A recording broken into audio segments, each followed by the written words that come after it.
자, 그래서 우리 첫 번째로 진행하는 우리 수업 주제가 스테인드 글라스가 되겠습니다. 그래서 스테인드 글라스를 만들 건데 주요 테마가 나도 중세미술 예술가라고 선생님이 정해봤어요. 왜 스테인드 글라스를 만드는데 주제가 나도 중세미술가인지 한번 간단한 설명을 조금 해볼게요. 선생님이 서양미술사에 대해서 다루면서 작품을 만든다고 했죠. 그 부분이 지금 중세미술과 연결되는 부분을 좀 설명을 해볼게요. 우리 교과서 보시면 교과서에 108페이지에서 109페이지까지를 한번 같이 다뤄볼게요. 108페이지 보시면 서양 미술사에 대한 부분이 나오고 있어요. 우리가 미술사를 특히 서양 미술을 배우는 가장 큰 영향은 우리나라가 이제 근대 이후에 서양 문화가 유입되면서 서양에서 가지고 있는 다양한 미술 재료와 미술 유파 그리고 기술법 같은 것들을 유입하여 그거를 저희가 우리나라가 독자적으로 나름 해석해서 표현하면서 우리나라 문화들이 좀 발전했기 때문에 우리가 이제 우리 문화의 미술 특징을 이해하기 위한 부분에서도 서양 미술사를 조금 이해할 필요가 있고, 특히 여러분이 서양 미술과 관련된 작품들을 이제는 단순히 작품으로만 보는 것이 아니라 TV를 볼 때거나 아니면 우리가 물건을 살 때도 다양한 아트 마케팅으로 작품들이 활용되고 있어요. 그래서 그거에 대한 정확한 이해를 필요하려면 이 미술사 전반의 이해가 필요하기 때문에 서양 미술사 부분을 살짝 다룰 필요가 있습니다.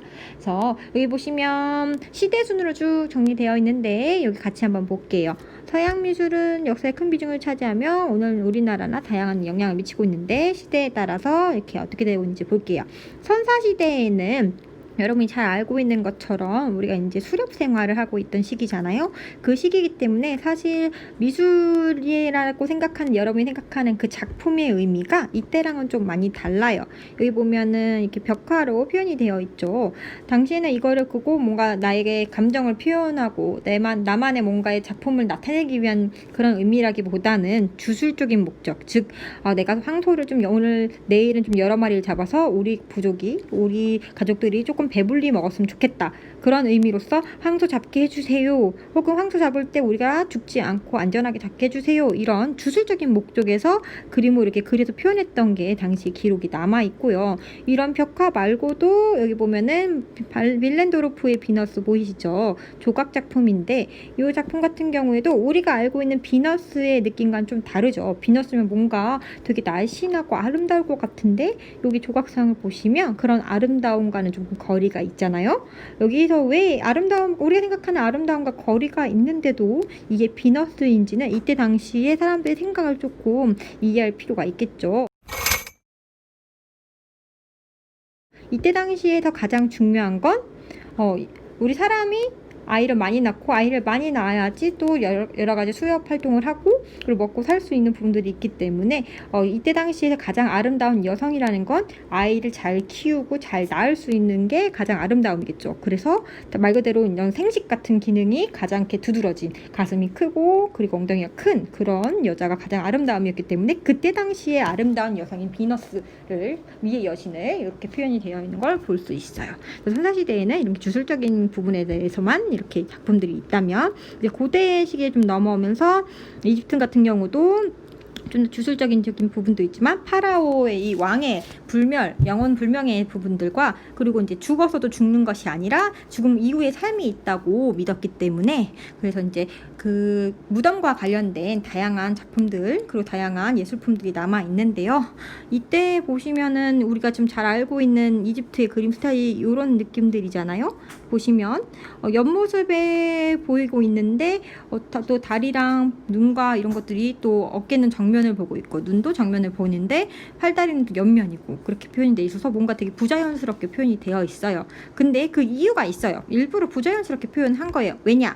이렇게 눈과 어깨 같은 경우에는 이때 당시 이집트에서는 이런 사람을 표현할 때도 죽음 이후에도 우리가 계속 삶을 이어가기 때문에 무덤에 이런 식으로 사람을 그렸을 때 그 사람이 다시 대부활했을 때 이 모습을 보고 그대로 그 기억을 가지고 살아간다고 이해를 했기 때문에 그때 그 사람이 살았던 모습 그대로를 아주 객관적으로 사실적으로 표현하는 게 가장 중요했거든요. 그래서 아주 온전한 모습으로 표현을 해줘야 되기 때문에 이 사람이 가지고 있는 특징을 가장 잘 나타낼 수 있는 방식으로 그림 그리는 게 중요했어요. 예쁘게 표현하는 그런 그림이 아니라 온전하게 사물을 제대로 그릴 수 있는 부분. 그렇기 때문에 가장 정확하게 나타날 수 있는 사물의 정확한 형태를 나타낼 수 있는 모습으로 재조합해서 표현했기 때문에 이렇게 이집트만의 스타일로 표현이 됐고, 이건 이후에 이제 서양 미술에 특히 이제 입체주의 이런 부분들에 영향이 주면서 굉장히 좀 많은 특징들을 가지고 있는 거지요. 뭐 다른 시대에도 뭐 메소포타미아 이런 것들도 지나가고, 또 그리스도 굉장히 유명한데, 그리스 시대에는 이제 우리가 이제 인간, 더 이상 신 중심이 아니라 인간 중심의 사상이 굉장히 발달되는 시기입니다. 이 시기가 되면 이제 그리스 로마 신화, 우리 이렇게 애니메이션이나 만화책을 본 친구들도 있지만 신들이 다 인간의 모습을 가지고 있잖아요. 그래서 인간이 가장 똑똑하고 그리고 굉장히 아름답다고 여겼기 때문에 이상적인 아름다움과 조화로움, 아름다움, 그리고 균형적인 것들에 대한 발달이 많이 되었고, 그에 따라서 아름다운 조각상들도 좀 많이 나오고요. 그리고 건축 같은 것도 발달이 되어 있었습니다. 그래서 이런 것들이 이제 그리스 시대에서 만들어졌던 다양한 그 기술적인 부분들이 로마 시대에 가면서 조금 더 이제 아무래도 건축적인 부분들에 더 많이 발달하고 좀 현실적인 기능성과 합리성까지도 같이 더해지는 부분들이 나타납니다. 그래서 이 그리스 시대에는 특히 여기서는 간단하게 다루지만 후에 이제 중세미술 이후에 르네상스라는 시대가 나오는데 그때 가장 큰 영향을 준 게 그리스 문화예요. 왜냐하면 르네상스라는 건 그리스 문화의 재부활이라고 나타내고 있거든요. 그래서 그리스 미술이 어떤 특징들이 있는지 좀 알아야 될 것 같습니다. 그래서 지금까지 이렇게 쭉 중세시대 이전에 미술이 이랬다면 오늘 조금 다뤄볼 부분은 바로 중세 미술이에요. 중세 미술인데, 중세 미술을 사실은 미술사에서는 지금까지는 굉장히 안 좋은 암흑기라고 했어요. 천년 동안 이어진 중세 시대를 천년의 암흑 시대라고 지칭할 정도로 미술사에서는 굉장히 좋지 않게 평가되는 시기였는데, 이제 시대가 좀 많이 흐르면서 그 시대의 미술을 좀 더 다르게 재평가를 좀 이루어지고 있어서 이번에 한번 다뤄보려고 하는 건데요. 중세 시대에는 이제 중세 시대에는 아무래도 가장 중요한 포인트는 종교예요. 종교. 중세 지금 로마 제국이 멸망하면서 이제 국교로 기독교가 채택이 되면서 이제 이런 기독교의 영향을 받아서 사람들에게 기독교 교리와 그리고 그가 얘기하고자 있는 주요 내용들을 잘 전달하기 위한 문화들이 많이 발달이 되는데요. 주로 이 교리를 어떻게 전달할 수 있을까 고민을 했겠죠. 그런데 대부분 문맹자가 되게 많았어요. 글을 읽지 못하는 사람들이 되게 많기 때문에 누구나 한눈에 봤을 때 교리를 이해하고 좀 믿음을 빠질 수 있게 하려면 이 미술들이 그런 거를 이렇게 교리를 전달하는데 가장 활용이 됐던 거죠. 그래서 교회를 좀 더 아름답게 장식하기도 하고 교리를 좀 더 그림으로 눈에 쉽게 잘 표현될 수 있게 좀 만들어 놓은 것들이 유행하면서, 여기 보면 여기 건축물적인 부분도 교회가 상징하고 있는 이 신에 가까운 모습을 좀 더 높게 표현하기 위해서 곧이가면 이렇게 높은 첨탑이라고 하거든요. 이런 부분들, 건축 부분도 많이 발달하고 교회 안에 장식하는 부분인 이런 스테인드 글라스도 표현이 되기 시작합니다. 물론 이렇게 중세도 사실 그 안에 이제 시기가 천년이기 때문에 비잔틴 시대, 그래서 뭐 아니면 로마네스크 시대, 고딕 시대 이렇게 나눠주는데 우리는 거기까지는 알 필요는 없으니까 그런 부분을 보면은 여러분이 좀 그 부분 중에 좀 많이 오늘 알았으면 좋겠는 부분이 바로 이 스테인드 글라스예요. 보시면은 샤르트르 대성당의 스테인드 글라스가 나와 있죠. 교회 안에 있는 유리, 성당 안에 있는 유리 부분이 이렇게 예쁘게 형형색의 유리로 표현이 되어 있어요.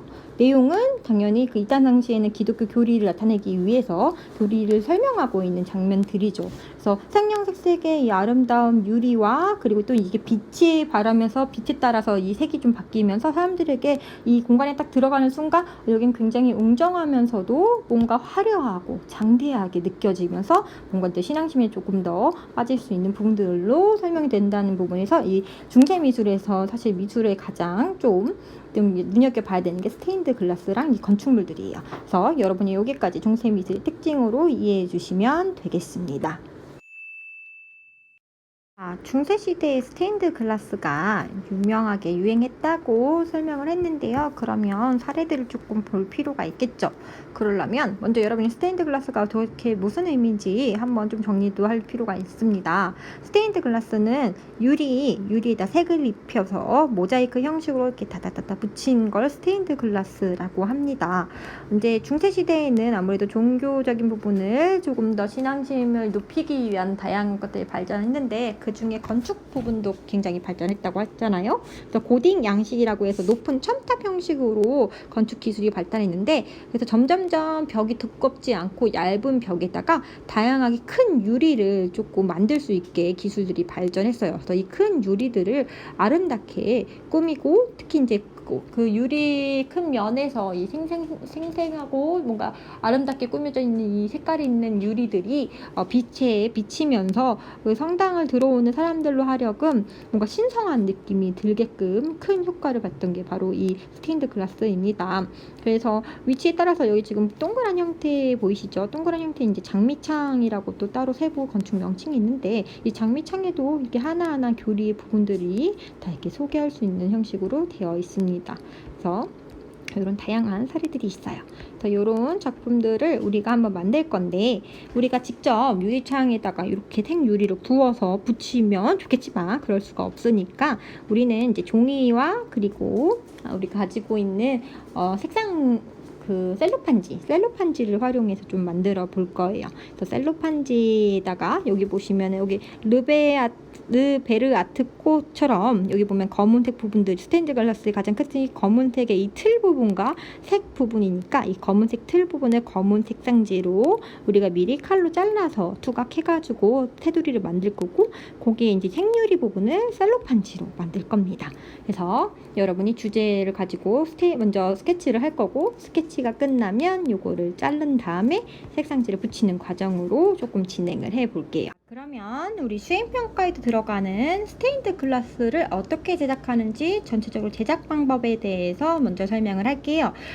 제작 방법 전체를 설명한 건 이번에 딱 한 번이니까 전체적으로 내가 어떻게 이걸 만들어 가야 될지를 잘 듣고 머릿속에 그 내용을 그리면서 이제 여러분이 직접 제작을 진행을 해야 됩니다. 자, 그럼 첫 번째 해볼게요. 첫 번째로는 전체 작품의 가장 밑그림이 될 도안을 만들 거예요. 도안을 만들 건데 그 도안에 주제가 있어요. 주제는 바로 사랑, 행복, 더불어 행복한 사회로 선생님이 지금 여러분에게 주제를 주려고 합니다. 주제가 이 세 개를 다 포함해야 되는 건가요? 라고 궁금증 가지는 친구 분명히 있겠죠. 세 개를 다 포함해도 되고 사랑만 관련된 주제 혹은 행복과 관련된 주제, 사회만 관련된 주제도 상관이 없습니다. 주제를 굉장히 좀 폭넓게 주려고 이렇게 놓은 거니까 내가 생각했을 때 사랑과 관련된 내용을 전달하려면 어떤 스케치가 좋을까를 한번 고민해 보시고 이 주제에 맞춰서 먼저 스케치를 좀 해주시고 그리고 스케치할 때 가장 중요한 건 스테인드 글라스는 생유리 면들을 이렇게 한 면에다 붙이는 거잖아요. 붙이다 보니까 유리 사이에 접착할 수 있는 면들이 다 이렇게 검은색 테두리로 나타나게 돼요. 그래서 우리는 그게 스테인드 글라스의 가장 주된 특징이니까 그 부분을 검은 색깔 두꺼운 도화지로 좀 표현이 될 건데 여러분이 이 부분들을 고려해서 스케치를 해줘야 돼요. 원래 있는 스케치 얇은 선 하나로 끝나는 게 아니라 내가 그 스케치를 그릴 때도 선 하나 양쪽으로 위아래로 두께감 있게 적어도 두께 한 1cm 정도 두께감 일정하게 이런 두께가 있는 스케치를 그려줘야지 스테인드 글라스의 도안이 되겠습니다. 그래서 여기 지금 예시 사진 보시면 이해가 되실 거예요.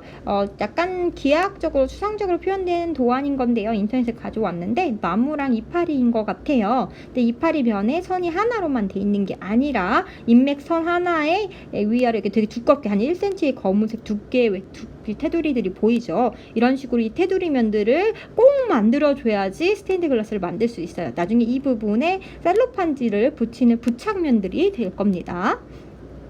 자, 그래서 도안을 만들면 이제 이 도안을 검은색 테두리로 이제 잘라 주셔야 되는데 그 전에 앞서서 검은색 도화지가 8절지예요. 근데 여러분이 스케치를 여기 앞에 보시면 A4 크기로 될 수 있으면 만들어 달라고 했잖아요.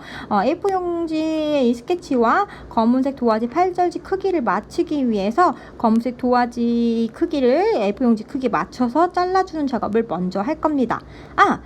선생님 저는 지금 A4 용지에다가 스케치를 하라고 되어 있는데 집에 A4 용지가 없어요 하는 친구는 연습장에다가 해도 상관은 없습니다. 어차피 스케치 도안은 나중에 이제 요 칼질 다 끝나고 나면 쓰진 않을 텐데요. 대신에 사이즈는 될 수 있으면 21cm에 29.7cm에 비슷하게 조금 작거나 조금 큰 정도의 사이즈로 있으면 굉장히 좋아요. 그래서 이렇게 크기를 만들어 주시고 8절 검은색 도화지랑 A4 용지 크기 사이즈를 맞춘 작업이 끝나면 이제 이 흰 색깔 면들, 검은 테두리 외의 면들을 다 칼로 잘라 줄 건데요. 자를 때 이게 윗면에 있는 이 도안과 밑면에 있는 검은색 도화지가 서로 이제 갖고 이렇게 흔들리면 밑에 잘려지는 검은색 도화지가 이제 조금 망하게 될 수 있겠죠. 그래서 그런 걸 방지하기 위해서 고정하는 역할로 클립을 위아래로 끼울 겁니다. 그래서 클립을 끼워서 고정한 상태로 이제 자르는 작업 준비를 할 거고, 그 다음부터 이제 흰 부분을 다 잘라내면 됩니다. 하나하나 전체 다. 단 검은색 테두리는 절대 건들면 안 돼요. 그래서 칼날 길게 해서 흰 빡죽에다가 탁 검은색 테두리를 이제 더 잘라게 되면 나중에 만들었을 때 완성도가 쭉 떨어지니까 칼날을 짧게 해가지고 힘을 너무 세게 안 줘도 돼요. 살살만 해도 잘 잘리니까 살살살 흰면만 잘라낼 수 있게 해주시고, 검은색 테두리를 다 잘라게 나게 되면은 이제 그 검은색 테두리 위에다가 셀로판지를 붙일 거예요. 셀로판지는 뒷면에다가 붙여야지 나중에 완성된 앞면을 봤을 때 깔끔해 보이겠죠. 그렇기 때문에 지금 이제 셀로판지를 뒤집어 가지고 나중에 붙였을 때 이렇게 한번 뒤집어서 앞면이 예쁘게 보이게 뒤집어서 이렇게 잘라 주셔야 돼요. 자를 때 이제 도안의 그 크기만큼 그 붙여지는 부분만큼만 스케치를 해서 붙여 주실 건데, 요 크기로 딱 그 스케치하고 바로 또 잘라내면 셀로판지가 이 검은색 테두리에 붙여지는 붙일면이 없어지겠죠. 그래서 붙일면을 생각해서 조금 여유 있게, 검은 테두리보단 크지 않지만 그래도 좀 테두리에 조금 어느 정도 붙일 수 있게 여유를 두고 가위로 잘라주시고, 풀칠을 한 다음에 테두리에 맞춰서 붙인 다음에 뒤집으면 예쁘게 잘 되어 있겠죠. 그래서 이 색깔, 지금 셀로판지가 아마 색깔이 한 8색깔 정도 되는데 이 8색을 어떻게 배치할지를 머리를 잠깐 잘 써주시면 좋을 것 같아요. 내가 주제를 표현하기 위해서 어떤 부분에 어떤 색깔 셀로판지를 붙이는 게 좋을까를 잘 고민한 상태에서 그래서 위치를 배정해서 붙여주시면 되겠습니다. 지금 뭐 여러가지 주의점들을 중간에 얘기했지만 다시 주의점들을 또 정리를 해보자면, 칼질할 때 책상이 손상되지 않게 두꺼운 것을 꼭 대고 잘라야 되고요. 학교에서 이걸 댈 수 있으면 진행을 하려고 지금 고무판들을 준비를 해놨는데 고무판을 대고 고무판에 벗어나지 않게 칼질을 좀 해주셔야 돼요. 칼 사용할 때는 칼날을 길게 한다고 잘 자르는 게 아니에요. 칼날은 될 수 있으면 좀 짧게 조금만 꺼낸 상태에서 내 손을 향하지 않고 바깥쪽을 향하게 칼질을 해주시면 되고, 힘을 살짝 뺀 다음에 칼날질을 해주면 좋을 것 같아요. 그리고 검정색 테두리 부분 잘라내시면 망합니다. 검정색 테두리 부분들을 될 수 있으면 좀 일정한 두께로 좀 잘라주시고, 좀 더 섬세한 부분을 표현할 때는 테두리가 더 얇아도 상관은 없어요. 그리고 예시 작품 보시면 요거는 이제 작년 여러분 그 선배의 작품들인데요. 이때는 주제가 자유주제였던 것 같아요. 자유주제였고 자유주제를 토대로 이렇게 다양하게 작품이 표현되어 있습니다. 어떤 친구는 좀 더 사실적인 것들을 만든 친구가 있고, 어떤 친구는 되게 이제 기하학적으로 추상적으로 표현된 작품들도 있는 것 같아요. 보시면 일정한 검은색 테두리가 좀 있고, 큰 윤곽선은 좀 테두리가 두껍다면 안에 세부적인 섬세한 부분들은 테두리가 좀 더 얇게 표현되어 있어서 좀 그런 부분에서 입체감도 살짝 드는 건 있는 것 같아요. 이렇게 잘라주시고, 그 말고 이제 시중에 판매하는 거나 아니면 있는 작품들을 보면 이런 식으로도 되어 있습니다. 그래서 우리 아까 중세시대에 설명했던 부분에서 나왔던 그 교리를 전달하는 내용이 이야기가 있는 그런 스테인드 글라스도 있고, 기하학적으로 추상적으로 표현된 부분들도 있습니다. 이런 것도 참고해 주시면 좋을 것 같아요. 그래서 정리를 하자면 오늘은 스테인드 글라스 제작 방법 전체적인 부분을 설명을 했고요. 그래서 다음에 이제 이게 수행평가로 들어가다 보니까 여러분이 이제 차근차근 잘 따라와 주셔야 되는데, 다음 수행평가가 들어가는 이 시간까지 여러분이 꼭 해야 되는 건 스테인드 글라스 도안을 미리 스케치를 해갖고 와주셔야 돼요. 그래서 도안은 이게 주제에 맞게 사랑, 행복, 더불어 행복한 사회 이 세 개를 포함하거나 하나만 고르거나, 그래서 이 주제 주제에 맞게 내가 어떤 걸 표현할지를 스케치를 해서 그거는 사진을 찍어 올려주세요. 그래서 이게 수행평가 들어가는 부분이기 때문에 조금 더 바로바로 피드백을 원하는 친구가 있을 것 같아서 행아웃 미트를 선생님이 정해진 시간을 제공을 해줄 테니 그 시간에는 들어와서 선생님한테 물어봐도 되고요. 카톡으로 물어봐도 상관없습니다. 그리고 제일 중요한 거, 수행평가이기 전에 여러분이 만드는 작품들 여러 가지를 참고를 해도 좋지만 표절이 되면 안 되겠죠. 똑같이 인터넷에 나와 있는 걸 똑같이 만들어 버리면 안 됩니다. 그런 부분들은 주의해서 해주시면 좋겠어요. 자, 궁금한 거 있는 친구는 댓글 달아주시고, 그럼 이만 안녕.